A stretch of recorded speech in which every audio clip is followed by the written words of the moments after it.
इस दुनिया में जो लोग हिम्मत नहीं खोते, सफल होने के रास्ते उनके कभी बंद नहीं होते। आज एक ऐसे वेटर की कहानी सुनाऊंगा जिसने करोड़ों की कंपनी बना दी। नमस्कार, मैं Vivek Bindra, founder and CEO बड़ा बिजनेस .com।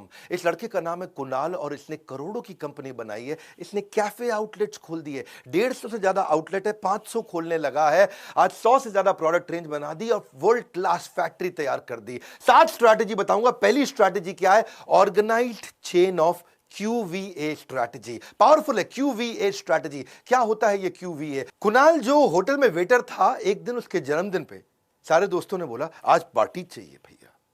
अब पार्टी में उसने अपने 10 दोस्तों को बुला तो लिया, लेकिन सबकी डिमांड अलग थी। किसी को कॉफी पीनी है, कहा कैफे कॉफी डे में। किसी को मैकडॉनल्ड का बर्गर खाना है, बढ़िया फ्रेंच फ्राइज खाने हैं। किसी को पिज्जा हट का पिज्जा खाना है। कोई बोला बास्किन रॉबिन की आइसक्रीम खिला दे। वैरायटी डिमांड, लेकिन लिमिटेड बजट। इतने कम बजट के अंदर काम करना है। इसका मतलब क्या हुआ? अब उसको 3 गुना ज्यादा पैसा खर्च करना पड़ता अगर वो सबको अलग अलग जगह लेके जाता, और टाइम का चक्कर था।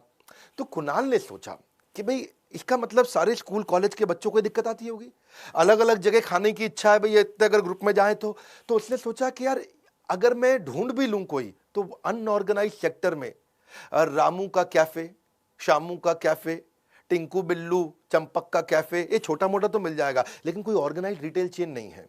और QVA का मतलब क्या है? जहां क्वालिटी कंसिस्टेंट हो, क्योंकि छोटे मोटे कैफे में क्वालिटी कंसिस्टेंट नहीं होगी, वैरायटी सारी नहीं मिलेगी, और ए मतलब अफोर्डेबल नहीं होगा। तो इसने मॉडल समझा कि मैं एक ऑर्गेनाइज चेन बना सकता हूं आगे चल के, जिसमें क्वालिटी एक जैसी हो, जिसमें वैरायटी सारी मिल जाए। भाई मेरे को मैकडॉनल्ड ना जाना पड़े, पिज्जा हट ना जाना पड़े, बास्किन रॉबिन सब कुछ एक छत के अंदर मिल जाए, अम्ब्रेला बोलते हैं इसको। कुछ ना आए हाथ, समझ लेना डुबकी अभी अधूरी है। पानी में जाता है ना, कुछ ना आए हाथ, समझ लेना डुबकी अभी अधूरी है। चाहे जितना भी मुश्किल हो, पहला कदम जरूरी है। उसने अपना पहला कदम लिया और उसने सोचा मैं नाम रखूंगा कैफे क्रेम, यानी कि पूरा अम्ब्रेला। और इस अम्ब्रेला के अंदर मैं सारी चीजें लेकर आने का प्रयास करूंगा, एसोसिएटेड, जो क्लोजली एसोसिएटेड प्रोडक्ट होते हैं। तो उसने देखा कि 15 से 25 साल के बच्चे क्या खाते हैं, 25 से 40 साल के आदमी लोग क्या खाते हैं, औरतें क्या खाती हैं, और 40 के ऊपर के लोग क्या खाते हैं, चॉकलेट सैंडविच, फ्राइज, आइसक्रीम, अलग अलग इसने कैटेगरी के हिसाब से सोचा। अब करते करते सारी वैरायटी तो मैं यहां कवर कर दूंगा, लेकिन मेरी स्ट्रेंथ क्या है? क्या वैरायटी मेरी स्ट्रेंथ है? तो मेरे वीडियो देख देख के इसने अपनी दूसरी स्ट्रैटेजी बनाई, इसको बोलते हैं बिजनेस मोट। इसने बिजनेस मोट प्लान किया। मैं समझा दूंगा, इजी कर दूंगा आपको। इसका विस्कोसिटी और प्राइस एडवांटेज, इसका बिजनेस मोट है। पहले समझो मोट क्या होता है, MOAT। ये वॉरेन बफे ने वर्ड फेमस किया, मोट। ये वॉरेन बफे तो आप जानते हैं, कभी वीडियो बना के दूंगा उनके बारे में। मोट होता है, ये वो एडवांटेज है जिसके कारण कंपटीशन आपको कभी भी हरा नहीं सकता। ये आपकी वो ताकत होती है, उसको बोलते हैं मोट। पुराने जमाने में जो किला हुआ करते थे, बड़े बड़े किले होते थे, महाराजा लोग उस किले के आसपास बड़ी गहरी खाई सी खोद दिया करते थे कि अगर कोई आकर के शत्रु हमला करेगा तो खाई को पार नहीं कर पाएगा आसानी से। इसको बोलते हैं मोट, यानी कि आपका शत्रु, यानी कि आपका कंपटीशन आपको कभी हरा ना पाए, बिजनेस मोट। इसने सोचा कि मैं कॉम्पिटिटिव एडवांटेज जो बिजनेस मोट बनाऊंगा, उसने उसको विस्कोसिटी को बना दिया। विस्कोसिटी समझो क्या होता है? विस्कोसिटी होता है मतलब जो कॉफी होती है ना, उस कॉफी को गाढ़ा इतना बना दिया, इतना थिक कॉफी बना दिया कि अब वो उस प्राइस के अंदर कोई और इतनी थिक कॉफी बना ही नहीं सकता। देखो जनरली क्या होता है, जब आप कॉफी पीने जाते हो तो रेगुलर मिल्क ले लो, रेगुलर कॉफी पाउडर ले लो, रेगुलर शुगर ले लो, मिला दो, कॉफी बन जाती है 50 रुपए की। उसमें बर्फ मिला दो तो कोल्ड कॉफी बन जाती है। लेकिन उसमें रेशियो किसी को मालूम नहीं भाई कितना डालना है, इसमें बर्फ कितनी डालनी, कॉफी कितनी डालनी, चीनी कितनी डालनी, दूध कितना डालना, पानी कितना डालना, रेशियो मालूम नहीं लोगों को। तो उससे रिस्क रहता है किसका? टेस्ट का और हेल्थ का। टेस्ट मतलब अब पता नहीं आपने कॉफी कितनी डाली तो स्वाद हर बार एक जैसा आएगा नहीं, और अगर बर्फ ज्यादा डाल दी तो गला खराब है, हेल्थ का भी रिस्क हो गया। फॉर्मूला समझो, फॉर्मूला क्या है? नो गारंटी ऑफ प्रोसेस मतलब नो गारंटी ऑफ क्वालिटी। अगर प्रोसेस की गारंटी नहीं है, कॉफी कैसे बनेगी? तो क्वालिटी की गारंटी नहीं है, कॉफी कैसे बनेगी? मेरी बात समझ रहे हैं? यानी कि टेस्ट की गारंटी नहीं है, कभी कॉफी कम डाल दी, ज्यादा डाल दी, दूध कम डाल दिया, ज्यादा डाल दिया, कभी फुल क्रीम डाल दिया, कभी टोन डाल दिया। प्रोसेस की गारंटी नहीं तो क्वालिटी की गारंटी नहीं। अब इसने कहा कि मैं इसको ठीक करता हूं। तो कुणाल अपनी नौकरी में अर्निंग और लर्निंग दोनों कर रहा था। उसने क्या किया? उसने वहां पे अपने होटल के अंदर रेसिपी को सीखा जिससे टेस्ट मिलता है, और प्रेजेंटेशन स्किल को सीखा जिससे सेल्स मिलता है। रेसिपी से टेस्ट और प्रेजेंटेशन से सेल्स, दोनों चीजें उसने होटल में सीख ली। अब इसने सोचा मैं कैफे क्रेम चालू करता हूं, और इस कैफे क्रेम के लिए इसने कॉम्पिटिटिव एडवांटेज मेरे वीडियोस देख देख करके बड़ा अच्छा बिल्ड किया। आज देखो 150 आउटलेट खोला, दम है ना आदमी में, कि इसने कूका कैफे अपनी लॉन्च कर दी। जो उनकी थी कुक्का कॉफ़ी, उसकी खास बात क्या है, वो बिल्कुल थिक है और उसमें ज़ीरो प्रोसेसिंग कर दिया आउटलेट के अंदर। तुझको कुछ नहीं करना भाई, जो आउटलेट पे बना रहा है उसको कुछ नहीं करना, काटो घोलो और पिला दो क्या, काटो घोलो और पिला दो, यानी कि बस पहले से ही सब कुछ रेडीमेड आएगा, उसको काटो घोलो और पिला दो। इसमें आपको यूज प्रोसेस्ड मिल्क पहले ही डाल दिया इन्होंने, मतलब क्या, प्रोसेस्ड मिल्क पहले ही डाल दिया कॉफ़ी बनाने के लिए, पानी अब ऐड करना नहीं है, और ये मेल्टेड आइसक्रीम से भी ज़्यादा थिक कर दी। मुद्दा यह है कि गाढ़ेपन से क्या है, देखो जितना गाढ़ापन कॉफी में आता है उतनी देर तक जीभ पे स्वाद रुकता है। Higher viscosity, longer the taste, जितना गाढ़ापन होगा उतना जीभ पे स्वाद रुकेगा। तो इसीलिए कुक्का इनका फेमस हो गया। कुक्का इनकी कॉम्पिटिटिव एडवांटेज, जो विस्कोसिटी है ना, कुक्का की गाढ़ापन है, वो उनकी स्ट्रेंथ बन गई। इसलिए अब कस्टमर आता है कुक्का कुक्का करता है जी, क्या करता है, कुक्का कुक्का इतना फेमस हो गया, ओए चल कुक्का पी के आते हैं, ओए कुक्का पी के आते हैं। अब कुक्का दिमाग में घुस गया लोगों के, बस एक आइटम के लिए कस्टमर आता है, बाकी भी खरीद के जाता है। मेरी बात समझ लेना, ये होता है कॉम्पिटिटिव एडवांटेज। एक चीज आपके पास ऐसी होनी चाहिए जो किसी के पास ना हो।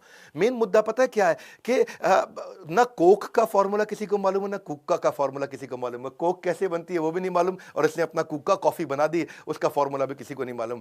देखो, अगर आपको भी है ना बिजनेस करने का सुरूर, तो आप भी आइए हमारे साथ, आईबीसी बनिए जरूर। अगर आपको भी ऐसे स्टार्टअप बिल्ड करने हैं जैसे इसने किया कुणाल ने, तो आप भी बोर्ड लाइन नंबर पे फोन करके ज्वाइन करिए, हमारे को पता करिए कि मैं अपने स्टार्टअप शुरू करना चाहता हूं।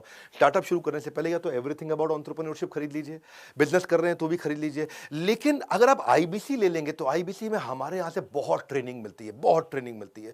मैं ये सुझाव दूंगा, देश में किसी को भी स्टार्टअप करना हो, एक बार आईबीसी जरूर बन जाइए, एक साल हमसे खूब ट्रेनिंग ले लीजिए, सेल्स भी सीखिए, बिजनेस के सारे मॉडल सीखिए। अब कुक्का में इनकी दो एडवांटेज हो गई, एक इन्होंने रॉ मटेरियल सस्ते में बना दिया क्योंकि इनको अफोर्डेबिलिटी चाहिए थी, और दूसरा थिक कॉफी बना दिया, क्योंकि देखो बाकी जगह अगर आप कॉफी पीते हो, स्टारबक्स में, कैफे कॉफी डे में, वहां 150-200 रुपए की मिलती है, इनकी कुक्का 40 रुपए की हो गई, यानी कि साधारण कॉफी के रेट पे इन्होंने कर दिया। तीसरी स्ट्रैटेजी क्या है, ये फ्रेंचाइज पे जाने वाले थे अब, तो वहां पे देखा कि इंक्रीमेंटल एक्सपेंडिचर से एक्सपोनेंशियल रेवेन्यू कैसे लेकर के आऊं, ये इनकी तीसरी स्ट्रैटेजी। अब सोचा बिजनेस को मुझको स्केल करना है तो मैं केपेक्स नहीं लगाऊं, मैंने डॉक्टर विवेक बिंद्रा से सीखा है, मैं फ्रेंचाइज के थ्रू जाऊं। तो इनका प्रोडक्ट तैयार हो गया कुक्का, इनके सारे बाकी सैंडविच सब इन्होंने तैयार कर लिए, प्राइस तैयार हो गया, पोजीशनिंग तैयार हो गया, दिक्कत थी प्लेस की। अब जिस फ्रेंचाइजी को उन्होंने कहा कि भाई तू मेरा फ्रेंचाइजी बन जा और तू मेरा माल बेच, मैं तुझको रेडीमेड माल दूंगा, काटो घोलो पिला दो, वहां अपने आप पिला। लेकिन वो जो फ्रेंचाइजी था वो कई बार गलत लोकेशन पे खोल देता था, उससे उसको कम रेवेन्यू और फ्रेंचाइजी अपसेट, क्योंकि अगर उसका फुटफॉल कम है, अगर आपने खराब लोकेशन ले लिया, फुटफॉल मतलब लोग चल के आते हैं ना, फुटफॉल कितने फुट पहुंचेंगे आपके यहां, अगर लोकेशन खराब है तो फुटफॉल कम होगी तो आरओआई कम होगा, lower footfall lower ROI directly proportionate है।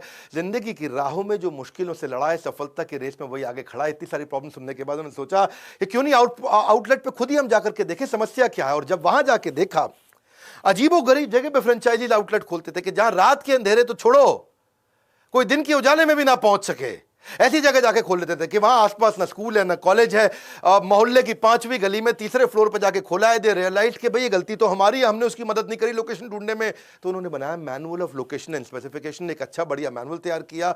इन्होंने देखा कि अगर मैं लोकेशन अच्छी दिला दूं तो वो रेवेन्यू को मल्टीप्लाई करता है। फॉर एग्जाम्पल, 5वीं गली की तीसरी मंजिल पे जाके लोगे, 15,000 रुपये किराए पे मिल रहा है, लेकिन पहली गली के ग्राउंड फ्लोर पे ले लिया तो 30,000 किराए पे मिल रहा है। इन्होंने देखा कि 15,000 किराए का जो रेस्टोरेंट खोलता है सामने वाला, जो कैफे खोलता है, उसमें 1 लाख की सेल करता है, 30,000 रुपये किराए पे खोलता है, उसमें 4 लाख की सेल करता है। तो देखा क्या, खर्चा हुआ डबल, 15,000 से 30,000, और रेवेन्यू हो गया 4 टाइम्स, 1 लाख से 4 लाख, यानी कि खर्चा 2 गुना पर रेवेन्यू 4 गुना। मेरी बात यहां भी समझना, खर्चा बहुत बड़ा भी नहीं है वॉल्यूम में। 15,000 रुपया फालतू खर्च करके 3 लाख रुपया उसको फालतू मिल रहा है, यानी कि 2,85,000 रुपए का सीधा सीधा फायदा हो रहा है। इन्होंने लोकेशन पे ध्यान देना शुरू किया कि भाई डिस्टेंस मेन रोड से कितना है, पार्किंग स्पेस है कि नहीं है, आजू बाजू स्कूल कॉलेज है कि नहीं है, नेबरहुड की कम्युनिटी कैसी है, लोग कैसे रहते हैं वहां पे। तो स्कोर बोर्ड बना दिया कि भाई जैसे जैसी लोकेशन लोगे उस पर मैं स्कोरिंग करूंगा। अगर लोकेशन अच्छी है तो भाई ग्राउंड फ्लोर है कि नहीं है, वाटर सप्लाई है नहीं है, रेंट कितना है, डिपॉजिट कितना देना है, करंट आउटलेट से कितना दूर है, पार्किंग स्पेस है कि नहीं है, सीटिंग स्पेस और फ्रंट कितना बड़ा है, फुटफॉल कितने, लोग कितने आते हैं वहां पे। और फिर लोकेशन के बाद इन्होंने उसको अलग अलग सपोर्ट दे दिया, आर्किटेक्ट, एक्सटीरियर कैसा लगेगा, फ्रेम्स कैसे होंगे, मेन्यू बोर्ड कैसा होगा, वॉलपेपर कैसा होगा। तो उससे ब्रांड यूनिफॉर्म भी हो गया। और किचन अप्लायंस मशीन एक ही जगह से लेनी शुरू कर दी, टी शर्ट, एप्रन, कैप, ये सब सबको पहना दिया। अब फ्रेंचाइज चलने लगे। लेकिन अब कंसिस्टेंट करना था और इसको इजी करना था, तो चौथी स्ट्रैटेजी वो क्या है, QA, quality assurance with blend and serve strategy. Simple, मैंने बताया था ना, काटो घोलो लगा दो, ब्लेंड एंड सर्व, बड़ा सिंपल कर दिया उन्होंने और कैफे खोल दिया। अब कैफे खोलने में या जब, अच्छा एक बात समझिए, जब भी कोई आदमी कैफे खोलेगा तो या तो वो होटल बैकग्राउंड से होना चाहिए या वो खुद शेफ होना चाहिए। भैया सैंडविच बनाए, सब बनाएगा, पास्ता बनाएगा, पिज्ज़ा बनाएगा, बर्गर बनाएगा, फ्रेंच फ्राइज बनाएगा, या तो खुद से शेफ होना चाहिए या फिर किसी शेफ को हायर करे या किसी होटल के कंसल्टेंट को ले आए, सबसे उससे खर्चा बढ़ जाता है। तो उन्होंने सोचा कि मैं कुछ ऐसा कर दूं कि ब्लेंड एंड सर्व हो जाए, मतलब 2 मिनट में खाना खिला दें, 5 मिनट में बढ़िया सा कॉफी वॉफी बना के पिला दें सब उसको।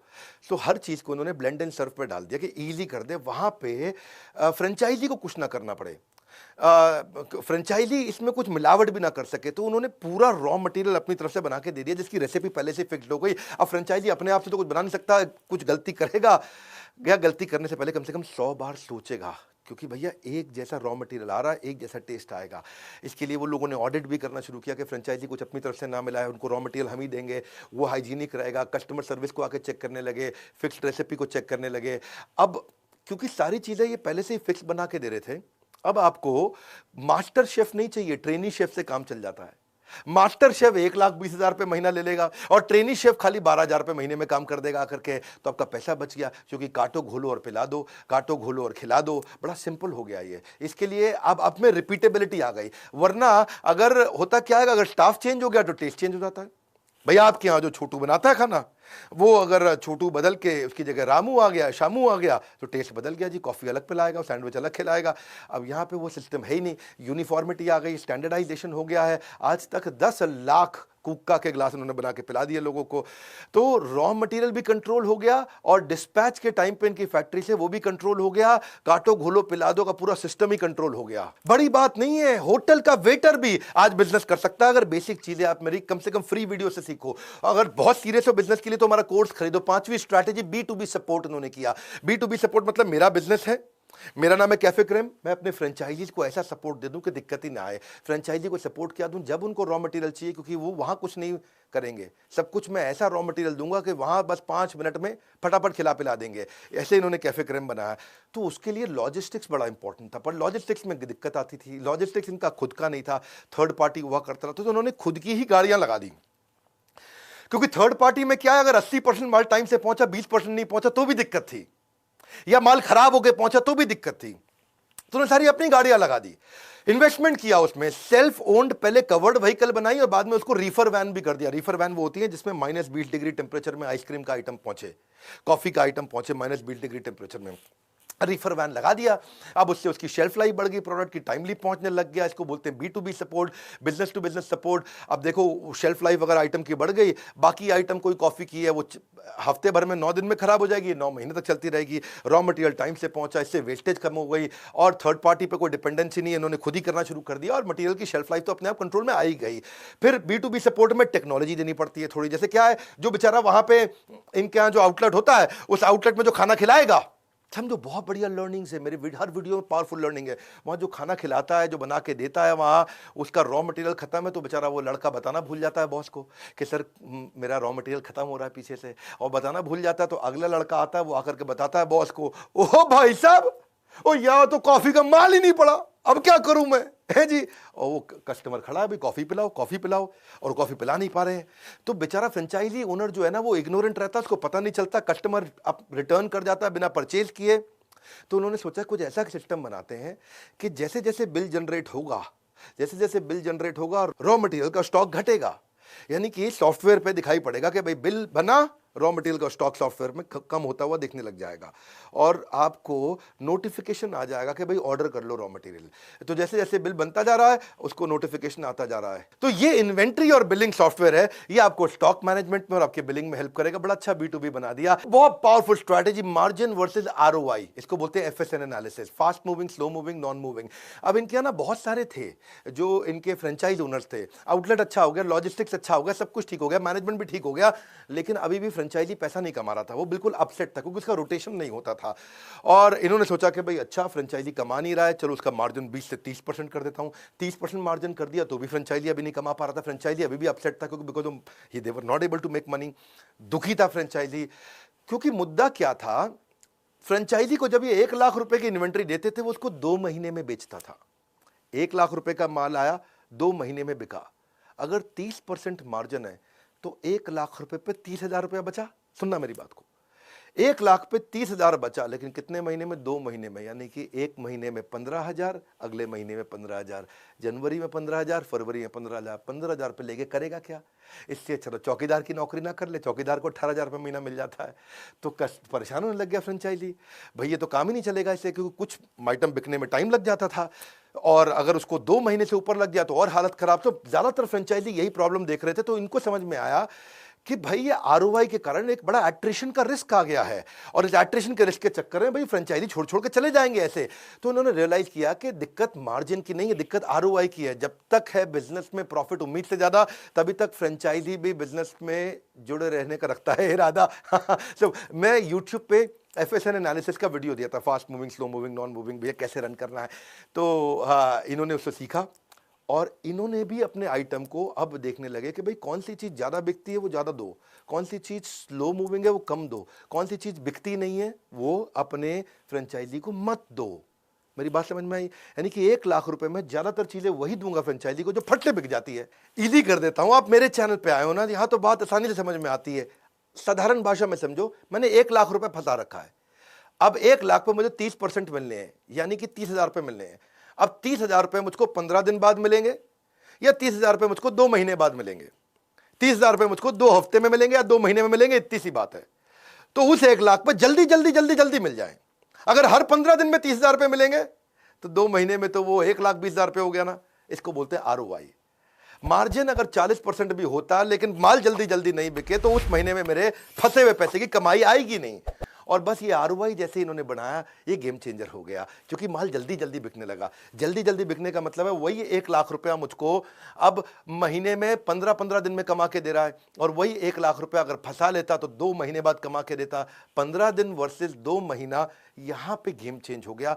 4 गुना की आरओआई में ग्रोथ आ गई, फ्रेंचाइजी रुकने लगा। 7वां वॉइस ऑफ कस्टमर जो आपको बढ़ाता है, वो तो आगे VOC, वॉइस ऑफ कस्टमर ही बढ़ाएगा। कस्टमर ही बताएगा दिक्कत क्या है। जब ये फ्रेंचाइजी बढ़ाने लगे तो कस्टमर आता था लेकिन वापस नहीं आता था। कस्टमर आता था, ये सोचे वापस क्यों नहीं आ रहा। वॉइस ऑफ कस्टमर थी कि भाई नहीं चलेगा, नहीं आऊंगा, नहीं चलेगा, नहीं आऊंगा, नहीं आ रहा था। कैफे क्रेम ने सोचा भाई क्या किया जाए, कस्टमर को रोके कैसे।